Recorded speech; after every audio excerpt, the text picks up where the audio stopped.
কোথায় গেলি রে মা? তাড়াতাড়ি আয়, তোর জন্য খাবার বেড়েছি। এই তো মা, আমি এসে গেছি। তুমি আমাকে খাবার খেতে যাচ্ছ? আমি না একটু আগে কতগুলো ফল খেলাম।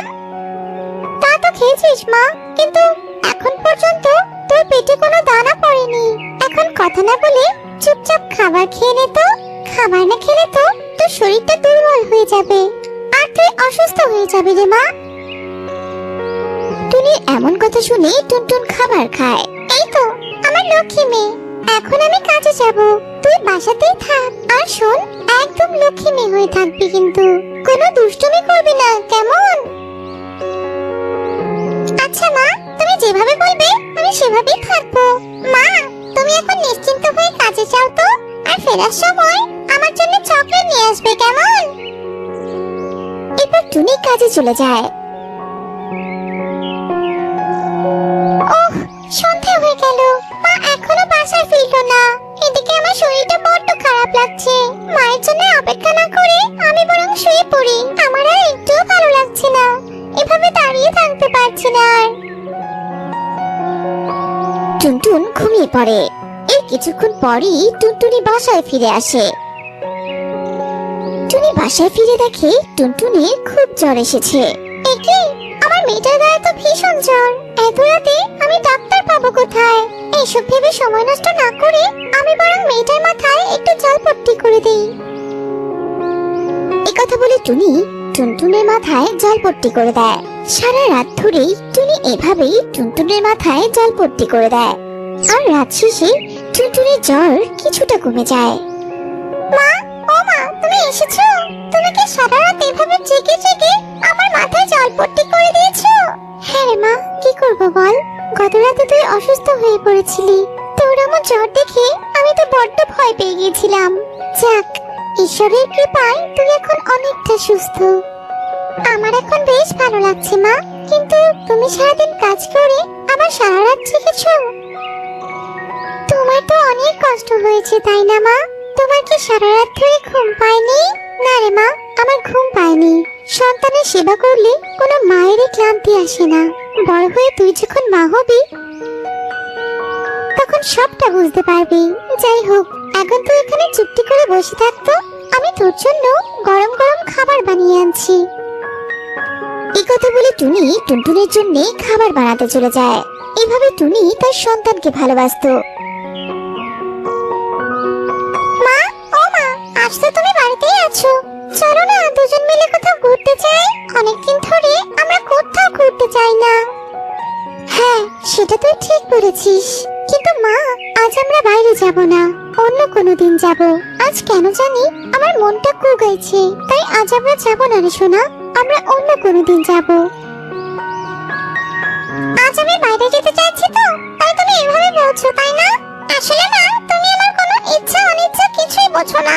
কতদিন কোথাও ঘুরতে যাই না, আজ শুধু একটু ঘুরতে যেতে চাইলাম, তুমি আমাকে মানা করে দিচ্ছ। তুমি আমাকে মোটেও ভালোবাসো না। ঠিক আছে, তুমি আমাকে ঘুরতে নিয়ে যাবে না তো? তাহলে আমি একাই ঘুরতে যাব। টুনটুন, তুই আমার কথা বুঝতে পারছিস না মা? আমার কথা শোন, একটিবার আমার কথা শোন। টুনটুন, যাস না মা, দাঁড়া টুনটুন। টুনি এত ডাকা সত্ত্বেও টুনটুন তার কোনো কথা শোনে না। সে নিজের মতো একা একা ঘুরতে চলে যায়। আর ঘুরতে গিয়ে টুনটুন একটা শিকারীর খপ্পরে পড়ে। শিকারী টুনটুনকে ধরে নিয়ে যায়।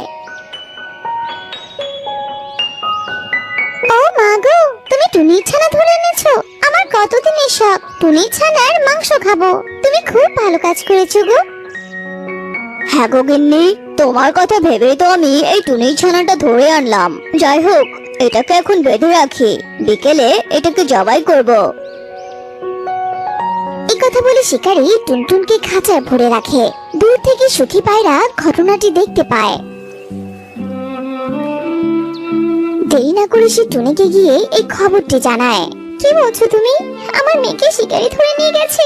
কতবার করে মেয়েটাকে বারণ করলাম, বাইরে যাস না, বাইরে যাস না, কিন্তু ও তো আমার কোনো কথাই শুনলো না।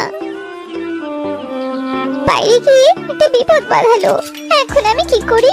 আমি ওই শিকারীর কাছে যাব, আর যে করেই হোক আমি আমার ছানাকে মুক্ত করে আনবই। এরপর টুনি সেই শিকারীর বাড়িতে যায়। নিজের ছানাকে বন্দি দেখে সে ভীষণ কষ্ট পায়। ও মা, এই তো দেখছি ছানার সাথে সাথে তার মাও এসে হাজির হয়েছে। তা বলছি, এই পাখি, তুই কেন এখানে এসেছিস রে? এই যে ছানাকে বাঁচাতে এসেছিস নাকি? হ্যাঁ, তুমি ঠিক কথাই বলেছো। মা যখন হয়েছি, ছানাকে তো বাঁচাতেই হবে। ছানাকে যদি আগলেই না রাখতে পারি, তবে আমি কেমন মা? বাহ, তোর কথা তো দেখছি যুক্তি আছে।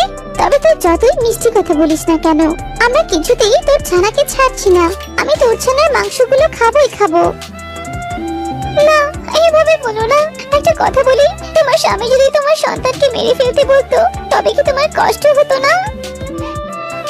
কষ্ট না পেয়ে কি আর উপায় আছে? সন্তানের মৃত্যু দেখা কোন মায়ের পক্ষে সম্ভব বলতো? হ্যাঁ, তুমি একদম ঠিক বলেছো।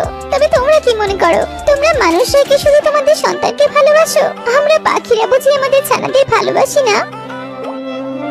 শোনো, পাখি হোক কিংবা মানুষ, সব মায়ের ভালোবাসা একই রকম। কিন্তু তোমরা মানুষরা সেটা বোঝো না। তোমরা মানুষরা এত নিষ্ঠুর যে আমাদের মতো অসহায় পাখিদের কোল খালি করতে তোমরা একটুও ভাবো না। তোমরা কি শুধু মা? আমরা কি মা নই? কষ্ট কি শুধু তোমাদের হয়, আমাদের হয় না?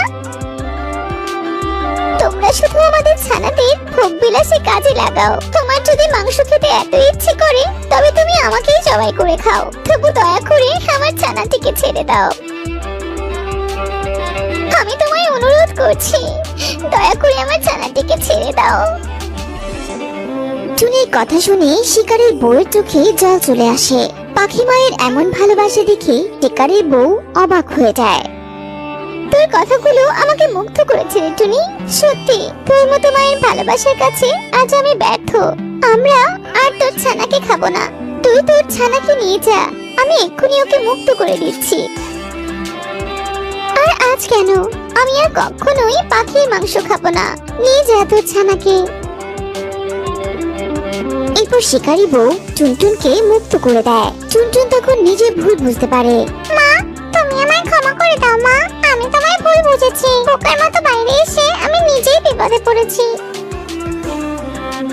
তুমি আমাকে সত্যিই অনেক ভালোবাসো মা। তুমি আমাকে ক্ষমা করে দাও। আমি আর তোমার অবাধ্য হব না। এসব শুনে টুনি টুনটুনকে ক্ষমা করে দেয়।